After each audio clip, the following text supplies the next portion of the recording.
Hi everyone, this is Sinan from Carinspected, and today we're in Laval. We're taking a look at this 2018 Acura MDX, or sorry, 2008 Acura MDX.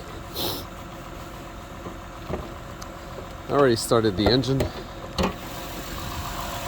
I've done most of the inspection so far. As you can see, there's plastic covers on the engine from the side, so that might indicate that this engine has a timing belt, so please check the replacement interval of the timing belt.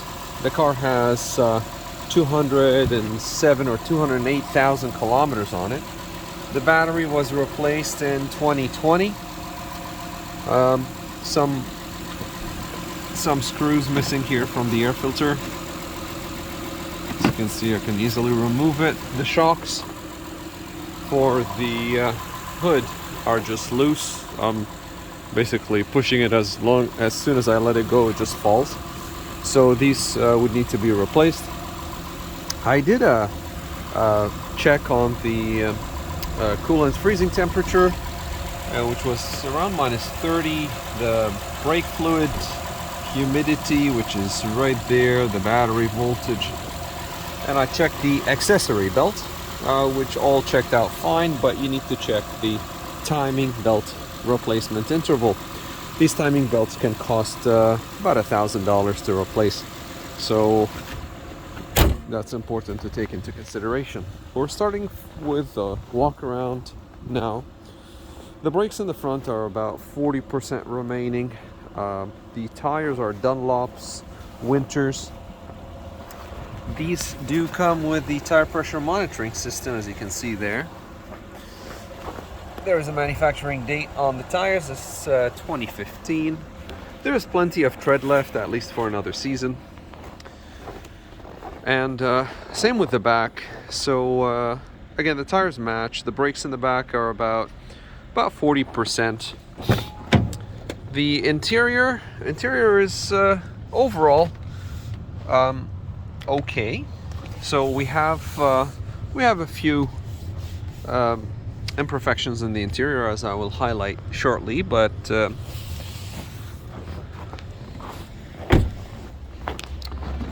open the for some reason the mechanism doesn't seem to function on the way up, but it does seem on the way down. It seems to work. A little bit of rust here. The spare tire is under the vehicle. I'll show it in a second. There it is. Undercarriage, little, I would say surface to moderate rust. This is the 7-seater version, so you do have an extra row of seats.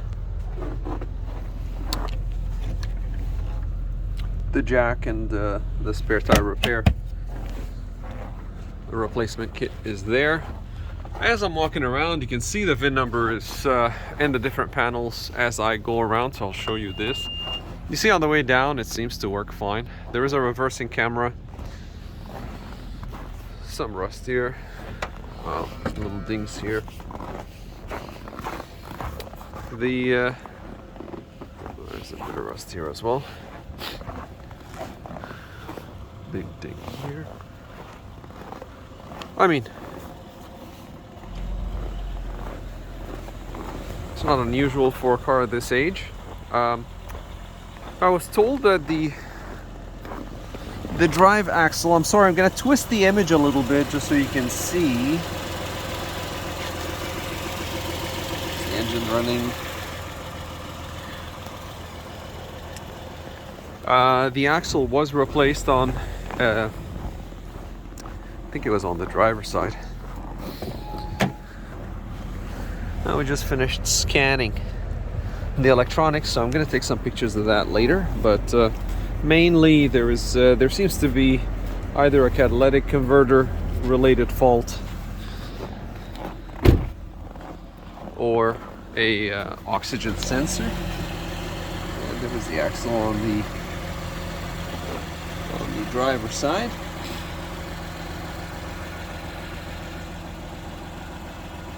Doesn't seem like there's any leaks or anything like that.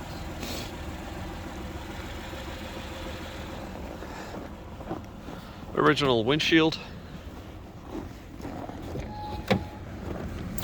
It's a strong smell in the interior. Very, very strong.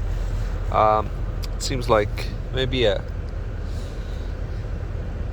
don't know if a cologne was broken and it leaked in here or something, but there's a very, very strong smell, and maybe a faint smell of cigarettes. So let's look at the engine here.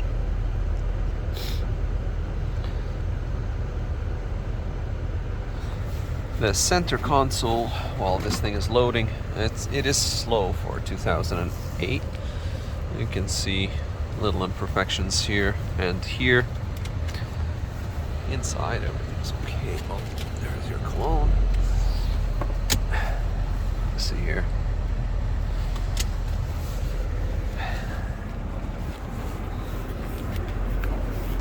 So I have not taken the car out for a test drive yet, but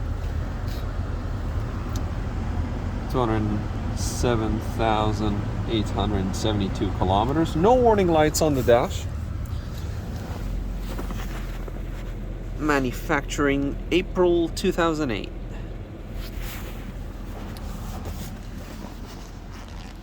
And there's the VIN number again. So let's read codes. Let's see what's going on. I think it's the catalyst system efficiency below threshold, P0420. That's something that you might want to check. ABS has a fault. Body electrical, I'm not surprised to see so many faults. It is normal if a battery's been replaced recently. These cars are filled with electronics. Let's see if there's anything that stands out. Now we go into the ABS system, and we'll wait for it again to load. Maybe it's a little bit faster. Read codes. The warnings on the dash are just because I'm reading the computer code, so that is normal. They disappear after I'm done accessing the system. That seems to be a CAN bus related fault, which, if not combined with others, might be just a glitch.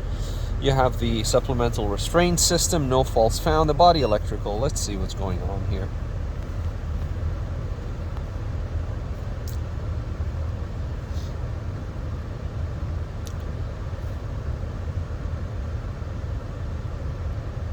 Well, it seems like it's taking a while. So, in the meantime, we're just checking a few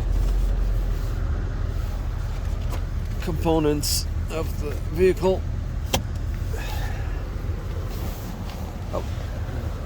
Now it's giving me a whole bunch of things that it wants me to check. I'm gonna go for the important things and the most probable issues. As you can see, that all the codes have reset because or they're gone because I'm no longer accessing the anti-lock braking system or the traction control system. Gauges are important, so I'm going to go into that just to check for mileage or inconsistencies. Everything's working. As you can see, the windows are working. There's a bit of piece of starting to rust here on right there. This is rust. It does get through into the shiny part of the mirror, and it corrodes it, and that's what develops these brown spots.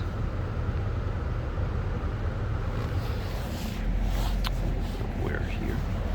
There you go. Relay module lost communication with gauge control module, power tailgate lost communication. So there's a lot of communication related codes. Abnormal battery voltage. I think this is the driver. or that is the main contributor that is triggering all these codes, communication related codes. Normally they do come with low voltage.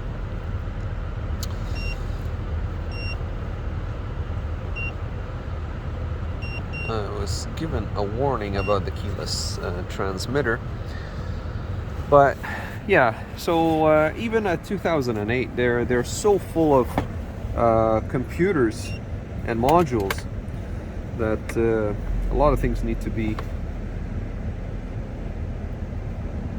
read. You see, again, it's a repeated codes, but it adds more codes for this module. Climate control, loss communication. So basically open short in the mode control motor circuit, problem in the blower motor circuit. So these are short in the rear. So there was either a polarity change when someone tried to boost the car. There was an electrical issue that happened, but it doesn't seem like it's there now. I don't have any indication that things are still present. I will see that yellow triangle there on the side. That gives me the impression that it is a warning.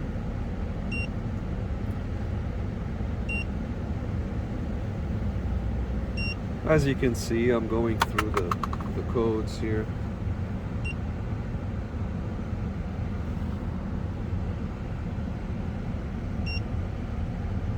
Immobilizer, lost communication. So there's a lot of communication related codes. Now,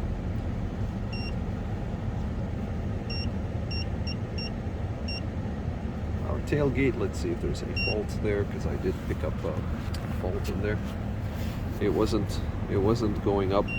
It was only retracting, and it wasn't able to open the tailgate by itself.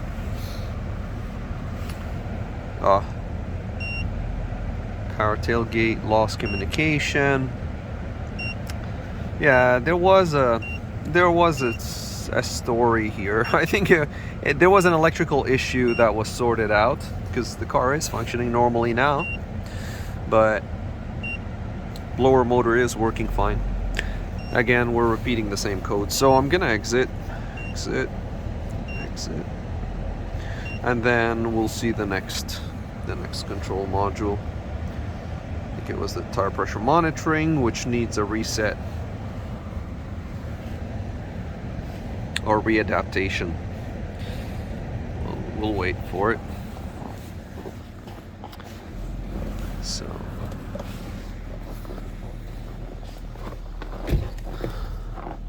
premium unleaded fuel only.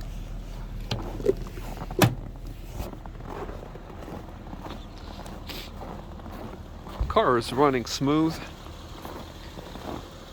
As you saw, a little bit of rust in the undercarriage, and these are winter rims.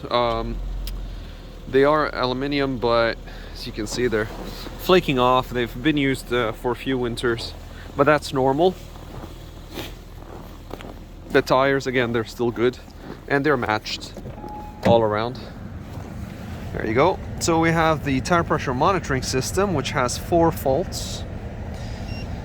And that's it. So we're back at the engine. So let's go into the tire pressure monitoring and let's find out what's going on.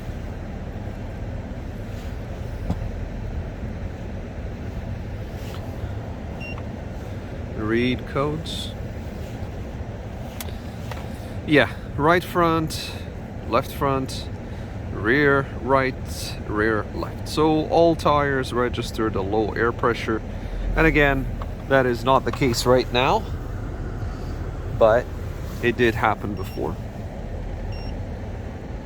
I'm gonna leave the codes as they are, so we'll just let it be.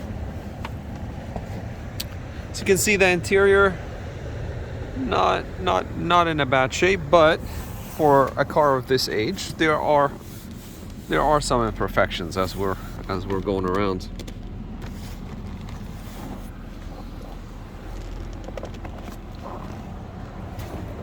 I needs to be oiled. Let's exit.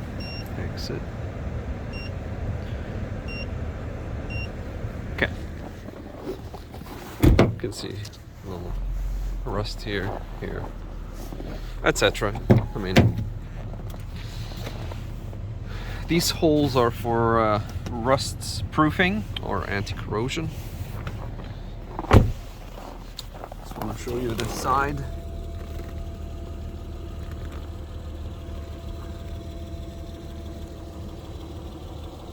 Undercarriage.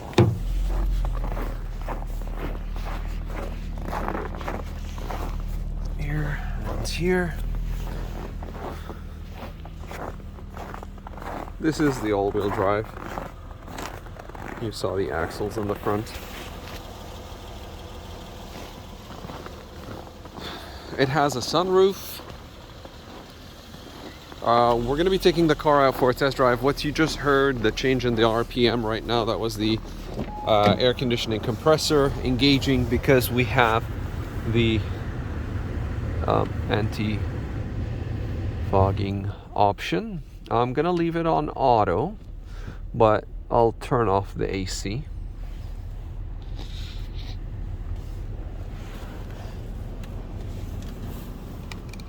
The mirrors.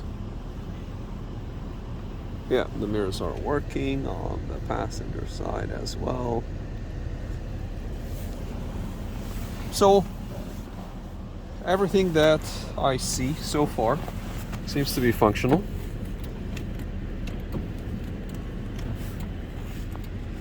You can see here the lumbar support. If you look in this area, you'll notice it going, deploying.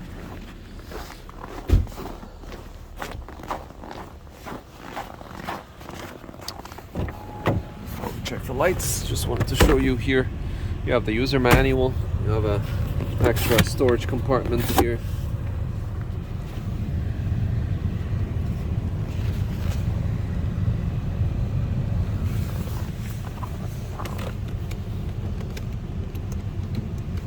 Yeah, everything that I'm testing seems to be working.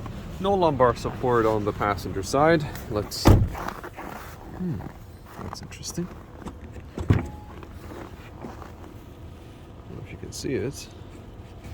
Not sure why, but seems to stick. I mean, it's opening and closing, but there seems to be an issue there.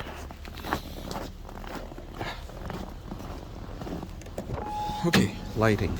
Let's put it fully on. So let's walk around and see.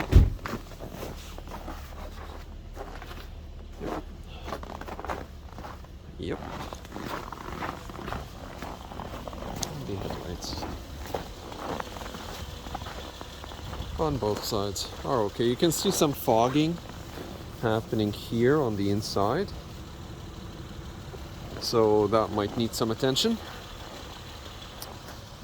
And let's do the fog lights.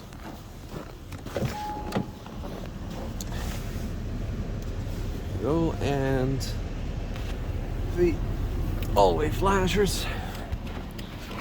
Maybe the high beam, since we're here. Oh, the high beam and the fog lights don't work at the same time.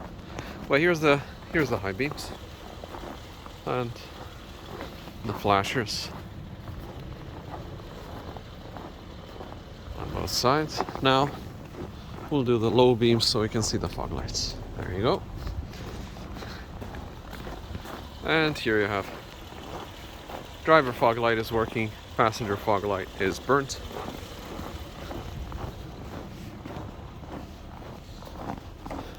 Or most likely burnt.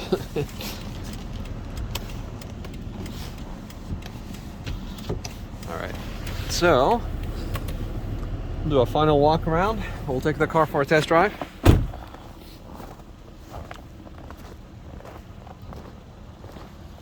For paint thickness verification, see the pictures that are in the video, that are in the description section under the video, sorry. And what I basically did was this.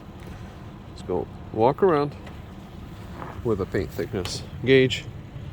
I'm just showing you how it works, but we usually go into strategic spots in the vehicle and take the measurements to make sure that the panel is original, or to verify it's been repainted, etc. Well, if you can see them, but ding right there, ding right there.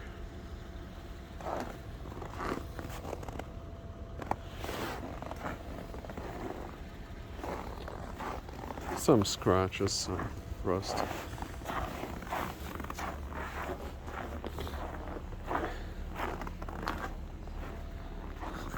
The window in the back is nice and clean.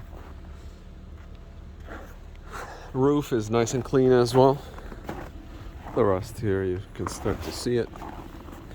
And here as well. Alright, well, this has been Sinan from Car Inspected, and that was a pre-purchase inspection on this 2008 Acura MDX.